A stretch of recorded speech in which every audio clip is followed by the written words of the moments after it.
Back in 2018, when the first Detective Pikachu was released for the Nintendo 3DS, it showed players a glimpse of the world of Pokemon outside of the competitive battles and collecting.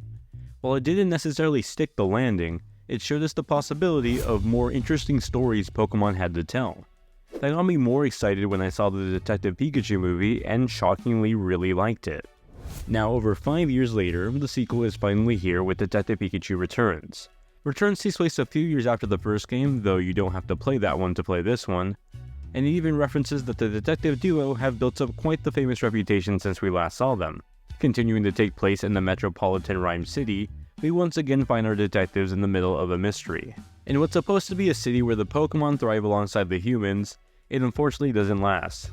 It's not too far into the story when Pokemon in the city start to act up in these bewildering situations, and once again, Tim and Pikachu are on the case. Detective Pikachu tells a more ominous and darker story than most Pokemon games, one that better suits the adventure gameplay over the traditional turn-based RPG. In many ways, it's exciting and interesting to be able to tell these more uniquely Pokemon stories that can't just be solved with a Pokemon battle. It helps create a realized world that doesn't solely revolve around 10-year-olds battling with creatures they just caught. Pikachu! Ah, lousy Corviknight! It just made off with my signature hat! My dad gave you that hat. Yeah, we gotta get it back. When the first Detective Pikachu came to Nintendo 3DS, I thought it was an interesting change of pace that, if fleshed out, both in story and gameplay, could have been an amazing game. That's the lens I was looking at this game through, and well, it's a bit mixed. Detective Pikachu Returns feels, dare I say it, easier than the original game. It's been admittedly a few years since I last played it, but I don't recall it being this blunt with its puzzles. A lot of your detective work boils down to asking questions, collecting clues, and solving puzzles. Unfortunately, a lot of those puzzles and information collecting is just so straightforward. When collecting information and asking questions, you'll get multiple prompts to choose from, and even when you select the wrong choice, you can easily go back and pick the correct one.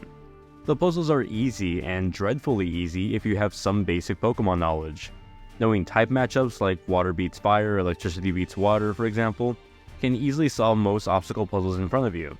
But I'm a grown man in their late 20s, and of course I don't expect this to be aimed at me, but more for the kids who just saw Detective Pikachu and now want to play the game on the Switch. That's perfectly understandable, but at the same time, the storyline for this title tackles some pretty serious stuff that I don't really see being tailored for a 10-year-old. In that sense, Detective Pikachu Returns feels like it has a bit of an identity crisis. If it's going to go after its young audience, the story doesn't feel fitting at all, and if it goes for the adult audience, its gameplay just feels way too easy. Being on the Nintendo Switch, I was hoping for a major visual upgrade from the 3DS, especially with the game primarily taking place in these little hub sandboxes as opposed to the open worlds in the recent games. Alas, the visuals are pretty on par with the 3DS, which is good for consistency, but not so much when you're upgrading from a 3DS to a Switch. The texture work on characters and environments are fine, but the models themselves could have a bit more facial expressions. I love that there's a good amount of animation and movement and action, but I wish more attention was put on the faces with this being a story-driven game. At least performance seems mostly stable, running at 30 FPS 900p in dock mode and 720p 30 in handheld mode. Voice acting on the other hand is well done, and off the heels of the recent Pokemon Violet and Scarlet DLC, makes me happy to see Pokemon games with some solid voice work.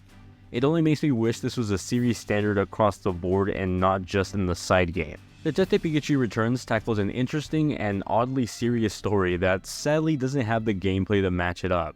While I enjoyed the witty writing and the directions the story took us, I was let down by how easy the puzzles were and the lack of upgrades and presentation.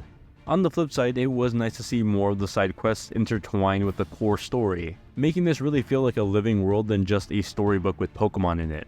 In some ways, Detective Pikachu Returns is one of the coolest side Pokemon projects out there, yet it struggles to find its identity and stick the landing once again. This is one game I think you'll play for its interesting though predictable story, rather than for its gameplay and puzzles.